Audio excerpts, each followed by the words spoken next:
ବୈଶାଖ ମାସ ବହୁତ ଖରା ହେଉଥାଏ। ଗୋଟିଏ କୁଆକୁ ଭାରି ଶୋଷ ଲାଗିଲା। ସେ କେଉଁଠି ହେଲେ ପାଣି ପାଇଲା ନାହିଁ। ପୁଣି ସେ ପାଣି ଖୋଜିବାକୁ ଚେଷ୍ଟା କଲା। ସେ ଉଡ଼ି ଉଡ଼ି ଏକ ନାଳ ପାଖରେ ପହଞ୍ଚିଲା। ସେଠାରେ ବି ପାଣି ଶୁଖି ଯାଇଥାଏ।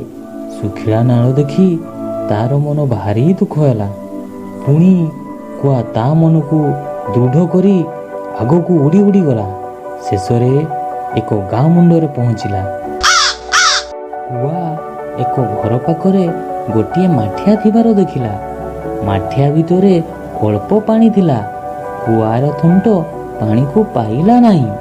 ସେ ବୁଦ୍ଧି ପାଞ୍ଚିଲା, କ'ଣ କଲେ ପାଣି ଉପରକୁ ଉଠିବ। ଅଳ୍ପ ଦୂରରେ କିଛି ଗଡ଼ି ପଡ଼ିଥିଲା। କୁଆ ଥଣ୍ଟରେ ଗୋଟି ଗୋଟି ଗଡ଼ି ନେଇ ମାଠିଆ ଭିତରକୁ ପକାଇଲା। ମାଠିଆର ପାଣି ଉପରକୁ ଉଠି ଆସିଲା। ଚତୁର କୁଆ ପାଣି ପିଇ ଆନନ୍ଦରେ ଉଡ଼ିଗଲା। ସାଙ୍ଗ, ଆମେ ଏହି ଗଳ୍ପରୁ ଶିଖିଲୁ, ଯେତେ ପରିସ୍ଥିତି ଖରାପ ହେଲେ ବି ଆମେ ବୁଦ୍ଧି ଲଗାଇ ଚେଷ୍ଟା କଲେ ସେହି ଖରାପ ପରିସ୍ଥିତିରୁ ମୁକ୍ତି ପାଇପାରିବା।